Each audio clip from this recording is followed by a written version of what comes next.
함께 만드는 언론 미디어 협동조합. 여기는 국민TV. 함께 만드는 언론 미디어 협동조합. 여기는 국민TV. 네, 5시 36분 돼갑니다.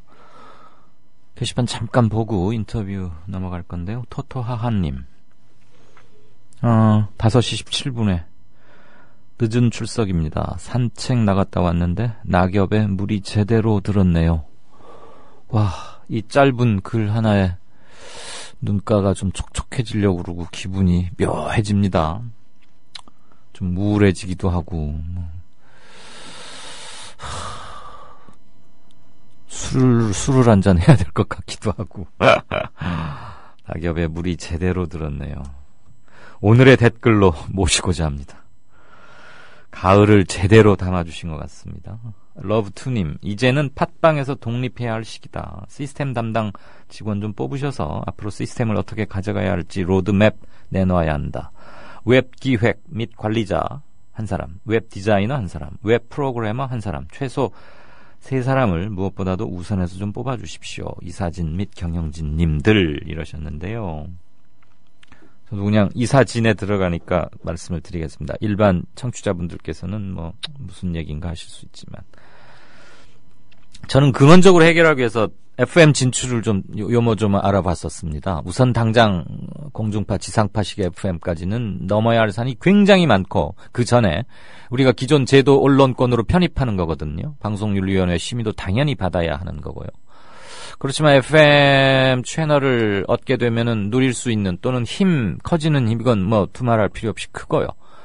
근데 바로 공중파 지금 하고 있는, 여러분들이 자동차나 집안에서 라디오로 바로 들을 수 있는 FM으로 갈 수 있는 것은 거의 현 단계에서는 무망하고요. 소출력 FM이라고 지역별로 하는 게 있습니다. 분당 FM, 마포 FM, 경남 어디에도 한 군데 있고 광주에도 있고 그랬던 것 같은데요. 전국적으로 지금 7개가 그렇게 방송을 하고 있어요. 1와트에서 3와트 정도인데 가청권이 5km밖에 되질 않습니다. 그래서 상징적인 의미밖에는 갖질 못합니다. 그리고 소출력 FM은 자체 보도 뉴스를 할 수 없습니다. 뉴스 전문 채널의 것을 받아서만 하도록 돼 있습니다. 물론 편법들로 하고는 있지만 그런 점에서 좀 난항이고요. 두 번째로 할 수 있는 게 전용 앱이겠죠. 동영상까지를 하면은 앱 트래픽 문제 때문에 그렇지만 라디오만은 앱으로 좀 가능할 수 있지 않을까 싶은데 이 문제는 계속 논의 중입니다. 지금 말씀하신 웹 관련 이런 전문가들을 당연히 뽑아야겠죠. 뽑는데 지금 인력 사정도 재정 문제 고려해서 뽑아야 하는 점이 있고요. 이분들을 모실 때 우리가 어떤 플랫폼으로 갈 건지를 먼저 정한 다음에 거기에 맞는 인원을 고민하고 있습니다. 고민이 깊어져서 죄송합니다. 이 사진들 새로 뽑아놨는데 성에 안 차게 일하는 것 같아서 좀 답답하시죠? 예, 최선은 다합니다만 저희들 능력의 한계일 수도 있고 저희가 처해 있는 물적 토대의 한계, 이 점도 좀 그렇습니다. 없는 돈을 빚내서 할 수는 없지 않습니까? 일반 회사 같으면 차입 경영을 어떨지 모르지만 협동조합에서 차입 경영 이런 건 있어서는 안 된다고 생각하고요. 그런 어려움이 좀 있습니다. 아무튼 팟빵 체제에서 졸업해야 된다고는 맞다고 봅니다. 자, 어제 포도 생산자와 경매사 연쇄 인터뷰를 했는데 경매사의 인터뷰 중에 전자 경매로 가고 있다, 이것이 마치 공정한 경매의 상징인 것처럼 그분도 말씀을 하셨어요. 그래서 저도 인터뷰를 하다가 그냥 문자 메시지로 통보만 해주는 거, 그게 무슨 공정성이나 신뢰성을 확인할 수 있을까요? 이런 질문을 하긴 했는데 후기에 보니까 어떤 분께서 그 전자경매라는 것은 신뢰성이나 공정성과는 무관하다, 일본 같은데 안 하고 있다, 그러면서 그분이 조금 호도하는 듯한 말씀을 하셨다라고 지적해 주셨고요. 최초로 저에게 제보를 해서 월요일과 수요일 연쇄 인터뷰를 하게 된 그 포도 생산 농가 분께서 어제 방송을 들으시고 여기 팟빵에 쓰여지지가 않아서 제게 카톡으로 올렸는데 중요한 발언이라고 생각돼서 조금 길지만 이분의 추가 인터뷰라고 생각하고 들어주십시오. 읽겠습니다. 게시판에 올리려고 했는데 등록이 되질 않아서 카톡으로 보냅니다. 어제 인터뷰에 대해서 몇 자 적습니다. 전자경매가 공정경매를 상징하는 것처럼 경매사분은 말씀하셨는데 사실과 다릅니다. 가까운 일본만 해도 수경매를 하고 있습니다. 손으로 하는 경매. 부동산 경매 법정에서 전자경매를 실시한다면 어떻게 될까요? 전자개표 말고 수개표로 돌아가자는 주장과 상통하지 않습니까? 농가에 고전처럼 전해 내려오는 말이 있습니다. 꾸준하게 일정한 물량을 계속 올려보내야 가격을 잘 받을 수 있다. 가격이 잘 나왔다고 다음날 더 많이 올려보내면 가격을 후려친다. 중도매인들이 그걸 가장 싫어한다. 그 반대로 하는 것도 싫어한다. 이거 참 비유 맞추기 힘들겠네요. 공판장을 여기저기 바꿔 다니면 또 싫어한다. 이 말을 물류 기사들이 해마다 전해주는 말이기도 합니다. 무슨 뜻일까요? 어제 고길석 팀장님의 발언 중에도 있었습니다. 어떤 가격을 주건 순응하고 몇 년을 버티면 가격을 잘 주겠다는 뜻입니다. 길들이기인가요? 아니면 열정페이일까요? 반대로 풀어보면 몇 년간 그런 부당함을 견뎌내면 그 후에 보상해주마 이런 뜻도 되겠죠. 그런데 고작 1,000원 정도 차이가 난다면야 감내하겠죠. 품질이 훨씬 못한 이웃농가의 것이 이웃농가 제품, 이웃농가 소출품, 말이 어렵네. 이웃농가 농산물의 가격이 더 잘 나오는 걸 보고 분통을 터뜨리지 않을 사람이 있을까요? 증거를 제시할 수 없기 때문에 금품 상납 의혹은 이번 인터뷰에서 빠졌지만 이런 의혹을 포함하여 불편부당한 경매가 진행되어야 할 겁니다. 이분 잠깐 문장을 좀 엉키신 것 같습니다. 이런 의혹을 포함해서 불편부당한 경매가 진행되고 있습니다. 네네. 이름에 가격을 매기고 있다는 사실을 실토하고 마치 그것이 정당한 일인 양 호도하는데 엇비슷한 품질인데 박스당 몇천 원씩 차이가 생기면 총 출하량으로 따지면 엄청난 손실이 발생합니다. 생산자에게는. 이것이 부당한 처사를 견디면서 감내할 만한 수준일까요? 몇 번의 인터뷰로 해결될 일이라고는 기대하지 않았습니다만 조금이라도 불공정하다면 바로잡아야 하는 것이 마땅하지 않겠습니까? 네. 다음에 경매제도의 또 다른 문제점을 제기해보고자 합니다. 오늘도 수고해 주십시오. 제법 긴 글이셨는데 피를 토하는 심정으로 쓰신 거 느낄 수 있었습니다. 기본적으로 농축수산부에서 이거 버르장물 완전히 뜯어 고쳐야 합니다. 선거 때만 되면 새벽에 꼭 가락동 어디 가가지고 김 호호 내면서 그림 하나 찍고들 오잖아요, 후보들. 그러면서 수십 단계여서 밭에서는 100원인데 소비자는 4,000원? 그럼 또 그 다음날 신문들 크게 씁니다. 그리고는 끝이었어요. 그러니까 안 고쳐졌고 농민들만 억울했고요. 경매사분들도 무슨 하신 말씀은 있겠지만, 네. 투명치 않은 점 고쳐야죠. 후기에 남겨져 있는 댓글 하나만 더 보겠습니다. 국물업스타님께서 이제 실시간 참여는 안 되시니까 후기에 남겨주셨는데 이건 너무나 기발하고 탁월하고 문장까지 훌륭해서 오늘의 댓글 2로 모십니다. 11월 4일 2시 23분에 남기신 건데 어버이 연합들 역사교과서 찬성 시위하는 사진에 이렇게 다셨습니다. 주름 때문에 늙음이 추한 게 아니다. 주름을 계급장 삼아 큰 소리치며 아무 데서나 주름 잡는 게 추한 거다. 이 양반들 볼 때마다 느끼는 바지만 늙어도 조용히 곱게 늙어야겠다. 네, 이 외에도 주신 분들, 어울공방님, 광주에 계시죠? 나무 일 하시는 분 반갑습니다. 댓글 남기기 힘드시다면서 이렇게 남겨주셔서 대단히들 감사합니다. 경제뉴스, 진짜 인터뷰로 넘어가겠습니다.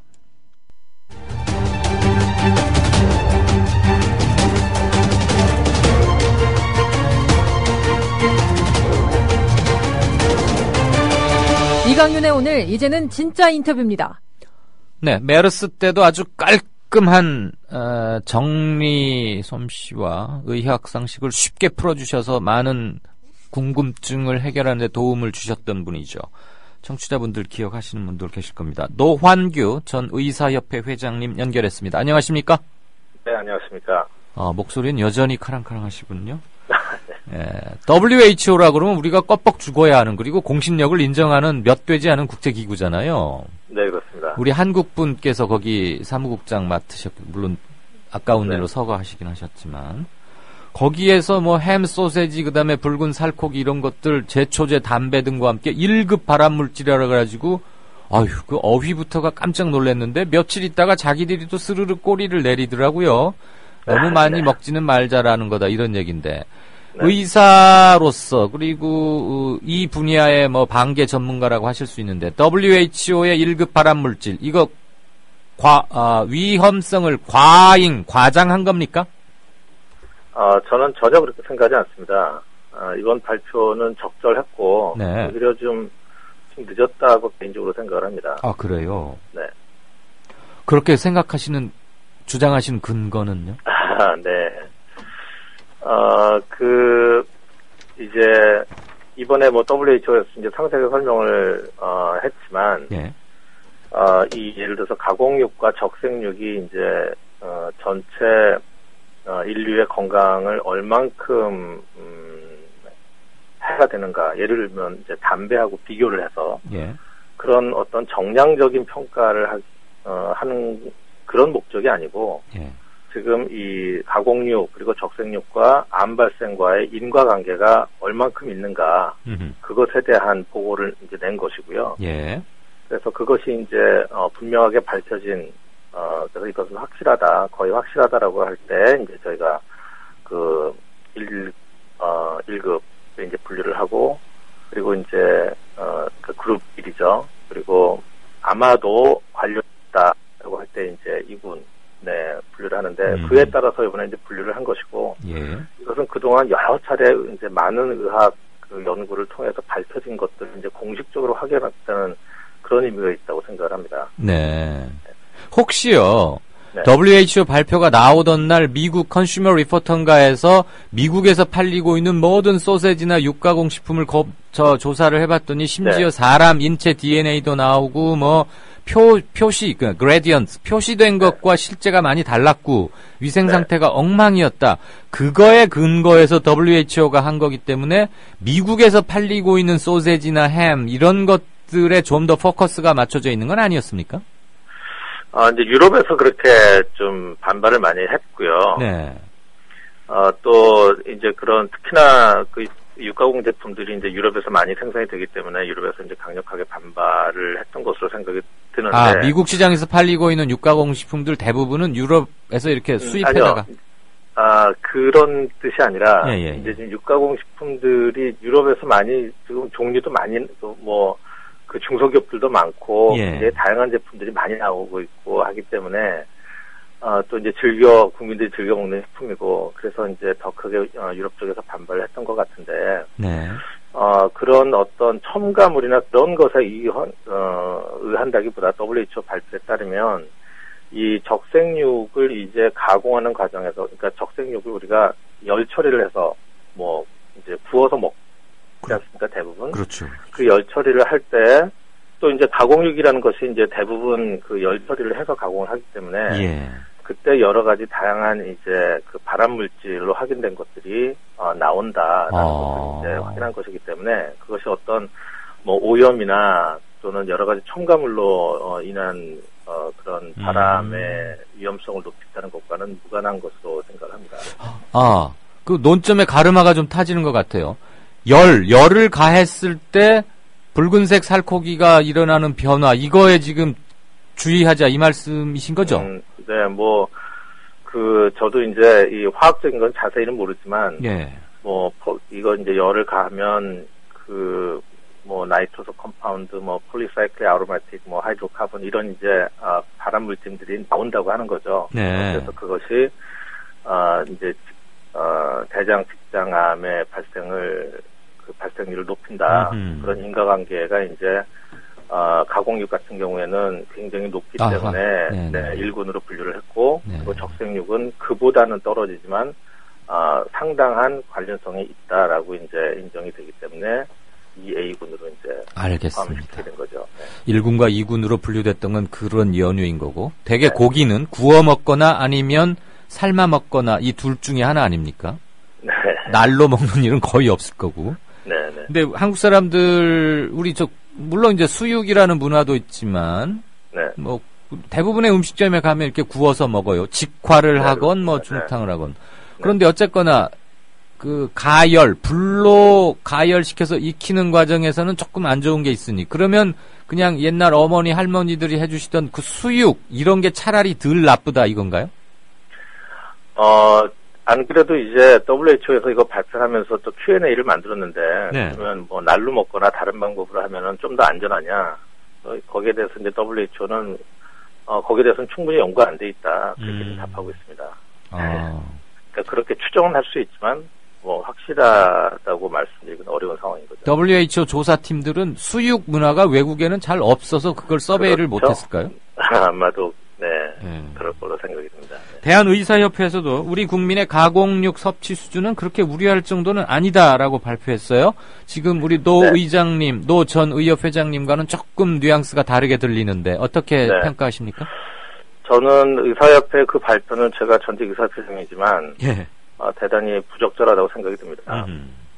왜냐하면 그 WHO에서는 그 이제 위험성을 알린 것이고요. 이걸 담배로 만약에 이제 그 예를 든다면 담배를 많이 피는 분들이 예를 들어서 암 발생률이 올라간다. 그래서 그런 인과관계에 대해서 WHO가 만약에 발표를 했을 때 과연 의사협회에서 우리나라 사람들은 담배 많이 피지 않기 때문에 이제 정말로 그렇다고 할 때 그래서 걱정할 게 없다라고 할 수 있는 건가? 그건 아닌 거죠. 담배를 많이 태는 분들이 위험한 것이고 그러기 때문에 담배를 적게 피거나 피지 말라라고 하는 그런 경고이기 때문에 그 메시지에 집중해야 된다고 생각을 합니다. 그런데 왜 의사협회에서 나서서 우리의 가공육 섭취량이 그렇게 많지 않고 또 적색육 섭취량도 많지 않기 때문에 그다지 그렇게 무리할 수준이 아니다. 이런 것은 저는 부적절하다고 생각이 들고요. 특히나 지금 적색육 섭취량이 적다라고 하는 발표에 대해서는 저는 전혀 동의하기가 어렵습니다. 또 식약처에서도 그렇게 발표했는데요. 그동안 이 농림수산부에서 발표한 저희 적색육의 섭취량을 본다면 우리나라 성인 기준으로 하루에 100g이 넘습니다. 돼지고기와 소고기 딱 두 가지만 합해도 지금 하루 섭취량이 100g이 넘는 것으로 그동안 발표가 됐는데 갑자기 이거를 확 낮춰서 한 60g 수준이다. 그렇게 발표한 것도 근거가 어떻게 된 건지 잘 모르겠습니다. 아주 분명한 본인의 입장, WHO건 의협이건 간에 관계없이 분명한 본인의 입장을 되게 전문가들 여쭤보면요. 이것도 맞고 저것도 맞고 두리뭉실해서 다 듣고 나면은 so what? 그래서 어쩌란 말이지? 좀 그런 경우가 있는데 노 의장님은 뭐 약간의 반발을 감수하고라도 분명하게 해주시니까 메시지는 확실합니다. 어쨌거나 많이 먹지는 말자. 이거는 확실한 것 같네요. 직화 고기도 좀 줄이고요. 한 것이죠. 네네. 알겠습니다. 제가 참고로 한 가지만 더 말씀드리면 그 이전부터 굉장히 많은 의학 연구를 통해서 이것이 계속 경고가 되어 왔고요. 뭐 예를 들어서 이제 2013년도에도 한 유럽 사람들 45만 명을 추적을 했더니 가공육을 많이 먹으면 조기 사망 위험이 크게 올라간다. 그런 이제 연구도 많이 됐고 또 언론에도 많이 나왔고 이것을 이번에 WHO에서 공식적으로 확인했다는 의미이기 때문에 그것을 굳이 저희가 부인할 필요는 없다고 생각합니다. 의미를 축소해서 어느 날 갑자기가 아니고 계속해서 제기되었던 문제를 다시 한번 리마인드 시킨 거다. 네, 그렇습니다. 잘 알겠습니다. 시간을 짧게 드려서 죄송하지만 메시지는 확실했습니다. 감사합니다. 감사합니다. 네, 이강윤의 오늘이 준비한 순서는 여기까지입니다. 다시 또 뭐 비 소식도 있고 추워진다고 하는데 내일 금요일 오후 4시 반에 어김없이 다시 찾아뵙겠습니다. 들어주셔서 대단히 감사합니다. 짧은 머리 곱게 빗은 것이 정말 예쁘다네. 온 동네 청년들이 너도 나도 기웃 그러나 국민라디오 팟캐스트 응원하는 가장 쉬운 방법 아시나요? 다운로드하기, 별점 주기, 댓글 달기, 구독하기. 국민라디오 팟캐스트 널리 알리는 가장 쉬운 방법. 다운로드하기, 별점 주기, 댓글 달기, 구독하기. 기억하세요. 다운로드하기, 별점 주기, 댓글 달기, 구독하기.